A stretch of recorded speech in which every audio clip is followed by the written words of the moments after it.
Pezeshkian has effectively lectured a key US ally by accusing Trump of hypocrisy, saying Washington cannot push talks while simultaneously tightening pressure and maintaining a blockade on Iran. We have all the cards. We're not going to spend 15 hours in airplanes all the time going back and forth to be giving a document that was not good enough.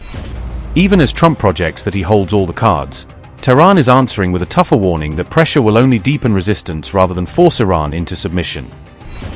Iran's message is now blunt: get serious about diplomacy, because Tehran says it will not accept Trump's pressure tactics as the basis for any peace process. Pezeshkian said on April 25 that Iran would not enter talks under pressure, threats, or blockade, hardening Tehran's position as diplomacy stalled again.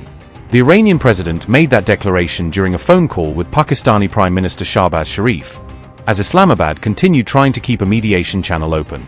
Pezeshkian also highlighted what Tehran sees as a contradiction in Washington's approach, saying the US cannot combine pressure tactics with claims that it still wants meaningful negotiations. Masoud Pezeshkian said, and I quote, "The contradiction has increased the level of mistrust, in Washington, among the Iranian people and officials of the Islamic Republic. The continuation of hostile US measures, including a naval blockade, is inconsistent with its stated claims of pursuing a political resolution. As long as the United States' hostile actions and operational pressures do not cease, rebuilding trust and making progress on the path of dialogue will face serious difficulty. The Islamic Republic will not enter imposed negotiations under pressure, threats, or blockade." Unquote. Meanwhile, Trump said he had cancelled the trip of 2 US envoys to Pakistan for Iran talks. Trump claimed Iran improved its offer only after he scrapped the visit, but said the revised proposal was still not enough. You probably heard that we canceled the trip. We have all the cards. We're not going to spend 15 hours in airplanes all the time going back and forth to be giving a document that was not good enough. And so we'll deal by telephone, and they can call us anytime they want. Again, we have all the cards. They have no military left, practically. They have no leaders left. We don't know who the leaders are. Nobody knows who the leader. I don't think they know who the leaders are, very importantly. So you saw that. And any other questions? Yes, sir. What have you heard from Pakistan? The Iran's foreign minister was in Pakistan yesterday night. I think Pakistan is terrific. I think the field marshal is fantastic. I think the prime minister of Pakistan is great. And, you know, they'd like to see something happen. But we're not going to be traveling 15, 16 hours to have a meeting with people that nobody ever heard of. What changed to make you make that decision? Too much travel. When they say the meeting's scheduled for Tuesday, I said, Tuesday, that's a long time from now. But when you get right down to it, it's a lot of traveling. No, we don't want to do that. At what point do you send Witkoff and Kushner and send Vice President Vance in? At what point are you going to be ready? They're all very competent, all three. Those are three good. But they weren't meeting with the leader of the country. They were meeting with other people. And I said, we're just not going to do it. Too much traveling, takes too long, too expensive. I'm a very cost-conscious person. Mr. President, you said this week that you're not a fan of prediction markets and that they're turning the country into a casino. But at the same time, I'm not. Did you say I'm not? That you're not a fan of prediction markets. Well, I don't know. I know some people that are very smart. They like it. They disagree, but they like it. But what would you like to know? Who are you with? I'm with Decrypt, a crypto-focused publication, and we also have a prediction market.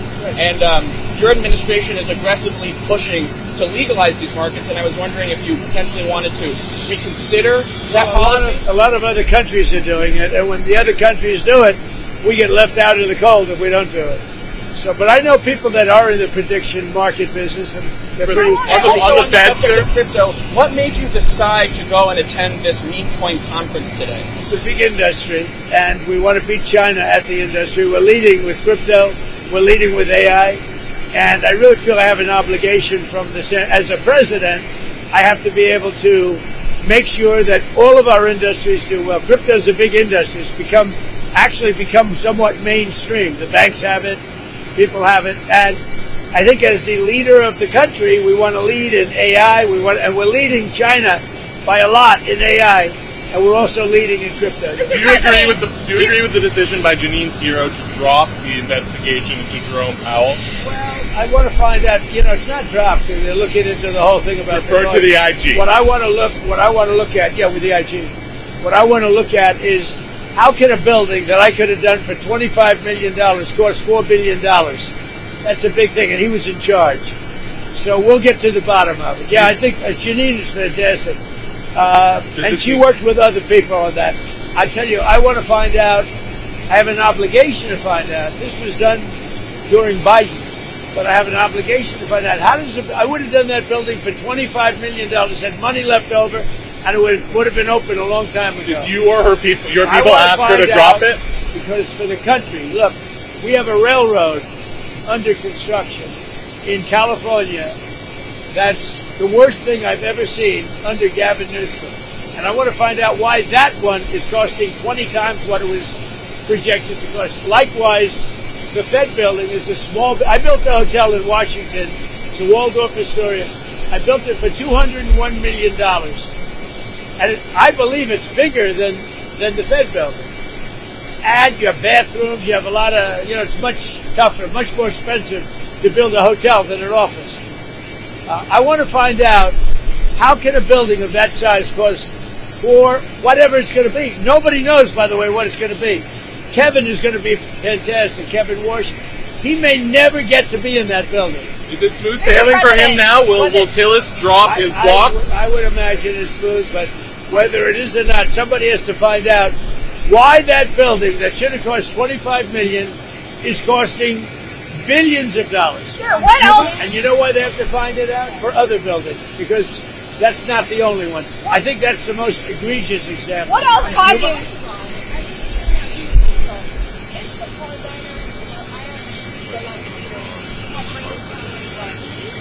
I'll deal with whoever's running the show. I'll deal with whoever runs the show. They don't know. They are fighting with each other. There's tremendous infighting. They're probably fighting for leadership. In many cases, I think they're fighting not to be the leader because we knocked out 2 levels of leaders. But I'll deal with whoever we have to. But there's no reason to wait 2 days, have people traveling for 16, 17 hours.